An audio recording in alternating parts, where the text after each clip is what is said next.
Hello everybody, welcome back to Mr. Davis Reads Day 6. We're carrying on with our Boy Called Christmas by Matt Haig. If you remember yesterday, Blitzen had collapsed being so tired on the mountain and trapped Nicholas underneath him. Mika had run off thinking he'd smelled cheese and it had all gone dark. Let's find out what happens today. If you're sitting comfortably, I'll begin. Chapter 12, Father Topo and Little Noosh. There were voices in the dark. Kabicha Loska, Kabicha Tiki, said one voice. It was a strange voice, small, fast and high-pitched, a girl's voice maybe. Tahura, Atume Loska Esnuska Noosh.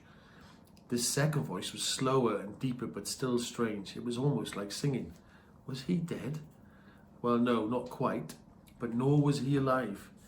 If they had found him and Blitzen even just a minute later, then they would have found two dead bodies. The first thing Nicholas noticed was the warmth. It felt like a kind of warm syrup was pouring into him from the inside. He did not yet feel the small hand pressed against his heart, but he could still hear the voices, even if they did sound a million miles away. "What is it, Grandpa?" said the high-pitched voice, which now, even more weirdly, Nicholas could understand perfectly, as if it was his own language. "It's a boy, Noosh," said the other. "A boy? But he's taller than you, Grandpapa." "That's because he's a special kind of boy." "A special kind? What kind?" "He's a human," the deeper voice said carefully. There was a gasp. "A human? Will he eat us?" "No." "Shall we run away?" "It's perfectly safe, I'm sure. And even if it's not, we must never let fear be our guide." "Look at his weird ears." "Yes, human ears can take a lot of getting used to. But what about what happened to..." "Come on, little Noosh. We mustn't think of that. We must always help those who are in trouble, even if they are human." "He looks terrible." Yes, he does. That is why we must do everything we can, Noosh." "Is it working?" "Yes." A degree of worry rose up in his voice. "I believe it is. And on the reindeer too." Blitzen woke and slowly rolled over, taking his weight off Nicholas, whose eyes were now blinking awake. Nicholas gasped. For a moment he didn't know where he was. Then he saw the two creatures and gasped again, because that is what you do if you see elves. The elves were both quite short, as elves tend to be, although one was taller than the other. Nicholas could see the smaller one was a girl elf. She had black hair and skin whiter than the snow, and sharp cheeks and pointed ears and large eyes slightly too far apart. She was wearing a dark green-brown tunic that didn't look very warm, but she didn't seem to be cold. The older and bigger elf was wearing a similar coloured tunic and a red belt. He had a long white moustache and white hair and a serious but kind look about him. His eyes twinkled like morning frost in sunshine. "Who are you?" asked Nicholas, but really he meant what rather than who. "I'm Little Noosh," said Little Noosh. "What's your name?" "I'm Nicholas." "And I am Father Topo, Noosh's grandpapa," said the other elf, who was looking around him to see if anyone was watching.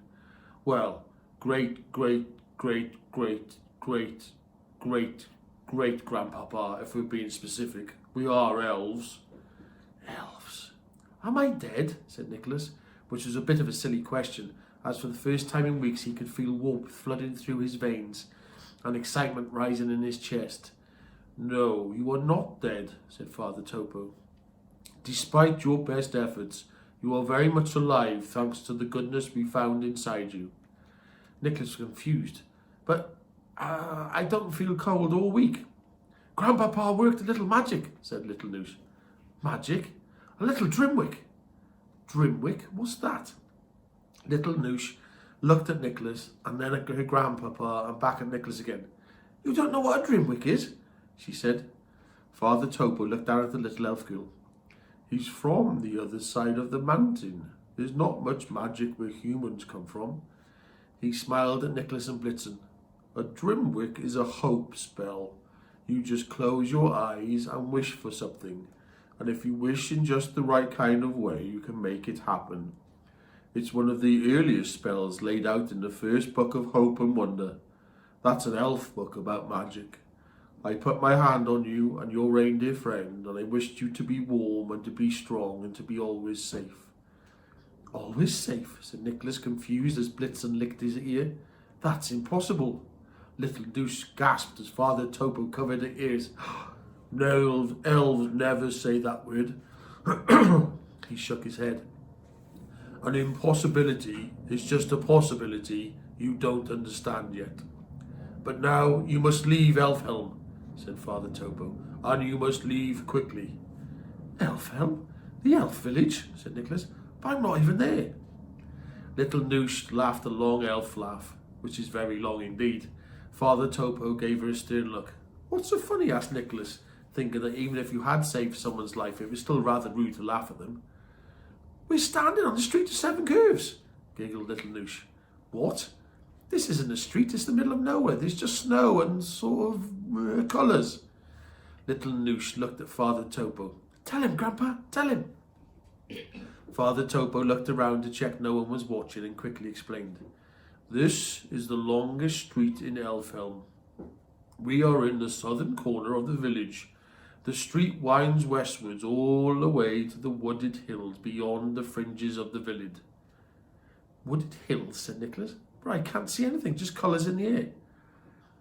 And over there is Silver Lake and the Reindeer Field and all the shops on Reindeer Field Street, said Little Noosh, jumping up and down and pointing to the north. Lake? What lake? And there's Elfhelm Village Hall, she said, pointing in the opposite direction to nothing in particular. Nicholas didn't understand. He stood up. What are you talking about? Is he blind? Asked Little Noosh. Father Topo looked at Nicholas and then at Little Noosh. Very quietly, he said, to see something, you have to believe in it. Really believe in it. That's the first elf rule. You can't see something you don't believe in. Now try your hardest and see if you can see what you've been looking for. Chapter 13, The Elf Village. Nicholas looked around him as slowly the hundreds of colours floated in the air became less ghostly and more real, more intense and vivid and solid. Nicholas watched as the colours that had before been floating as free as a gas in the air formed themselves into lines and shapes, squares, triangles, rectangles, roads, buildings, and the whole village appearing out of the air. The elf village.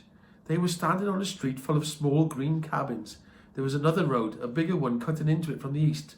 Nicholas looked down at the ground. There was still snow. That hadn't changed. He cast his eyes along the wider road heading north in front of him. On each side of the road stood buildings, timber framed with snow-covered roofs. Nicholas saw that one of the buildings had a giant wooden clock hanging outside it. Another had a little spinning top painted onto a sign. A toy shop, maybe.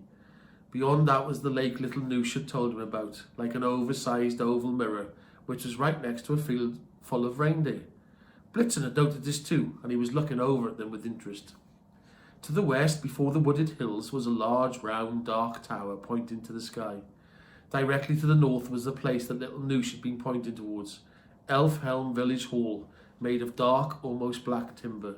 It was by far the largest building in the whole village, not as tall as a tower, but wide and with around 20 windows which glowed with light. Nicholas could hear singing, and the smell of something sweet and wonderful was wafting from the direction of the hall, something he hadn't smelled in over a year.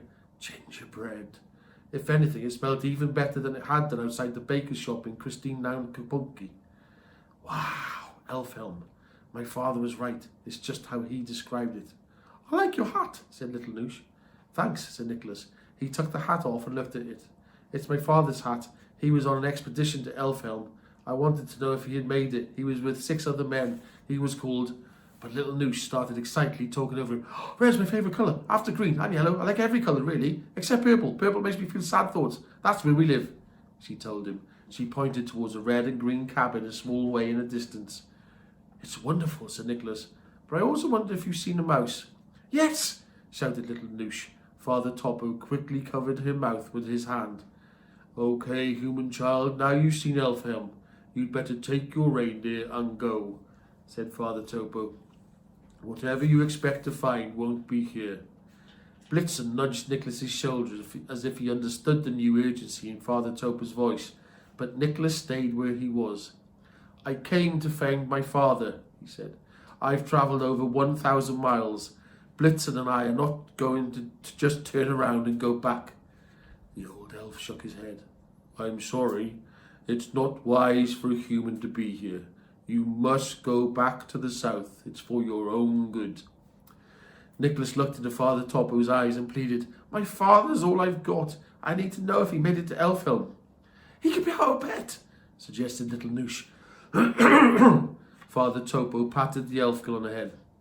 I don't think humans like to be pets, little Noosh. Please, I come here peacefully. I just want to know what happened to my father. Father Topo considered. I suppose, given the season, there might be a chance you would be welcomed. This excited little Noosh. Let's take him to the hall. I won't cause any trouble, I promise, said Nicholas. Father Topo gave a quick glance over to the tall circular tower in the west. Trouble doesn't always have to be caused. It's sometimes already there. Nicholas had no idea what this meant, but he followed the elves as they walked in their clogs toward the wooden hall beyond the lake. They walked onto the broad shopping street, passing a sign that declared simply, the main path. And then the clog shop and a bakery with smoke-stained windows, a toy and sleigh shop with a poster advertising lessons at the School of Sleighcraft. He also passed a crooked black tile building with windows made of ice. The Daily Snow read the sign outside. The main elf newspaper, explained Topo, full of fear and nonsense.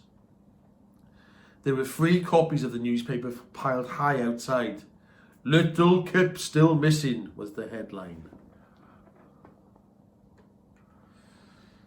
And Nicholas wondered who Little Kip was. He was about to ask, but though they were small, the elves were fast walkers, and they were already some way ahead of him. He and Blitzen were struggling to keep up. What's that building, he asked. The tall tower. Look, said Father Topo, changing the subject. That's the North Pole. He pointed at a thin green rod sticking out of the ground. Little Noosh spoke up. Do you think Father Vodal will be kind? I think it will be all right, said the old elf. Come on, little Noosh. We elves are kind and welcoming in our hearts. Well, we used to be. Even Father Vodal knows that. Nicholas was confused. Father Tippo? Topo, the old elf corrected him. Father Topo, sorry. I just wanted to ask if... Here you are, Blitzen, exclaimed little Noosh. They had reached the clear, icy lake. Just beyond it lay an open field with 7 other reindeer were happily chewing lichen from the trees. Do you know if my father... Father Topo ignored him and called out to the reindeer. Oh, dearlings, come here. Here's a new friend. Meanwhile, little Noosh was back to talking about her favourite colours. I quite like indigo. It's much nicer than purple, and crimson, and turquoise, and magenta. Blitzen stood behind Nicholas and nuzzled his shoulder. He's a bit antisocial, Nicholas, explained to Father Topo. But one of the reindeer, a female, came over and gave Blitzen the gift of some grass. For a moment, Nicholas thought he saw her feet actually leave the ground, a gap between where the reindeer's body ended and where his shadow began. But maybe he just imagined it. Ah, that's Donna, said little Noosh, the kindest of all. Little Noosh started pointing at all the other reindeer, and there's Comet with the white streak on his back, and Prancer, he's so funny, skipping with Cupid. Cupid will lick your hand off if you let him. Oh, and the dark one, that's old Vixen, she's a bit of a grumpy thing. And that one's Dancer, and Dasher, who's the faster of us a lot.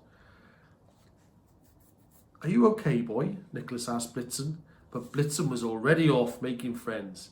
Nicholas noticed that the scar on Blitzen's leg had totally healed. Once Blitzen was grazing contentedly, they walked on past a sign west, which said, the wooded hills where the pixies live. The music got louder, the scent of gingerbread stronger, and a sense of fear mixed with a strange excitement until they'd reached the door of the old village hall. Oh, and do you know what day it is, don't you? Said Father Topo with a nervous smile. I don't even know the month, said Nicholas. It's the 23rd of December. 2 days till Christmas. This is our Christmas party. The only party we're allowed now. But not as good as it used to be, because dancing has been banned. Nicholas couldn't believe he'd been away for that long, but there were even harder things to believe, as he was about to find out. That's all for today. See you all tomorrow. Right?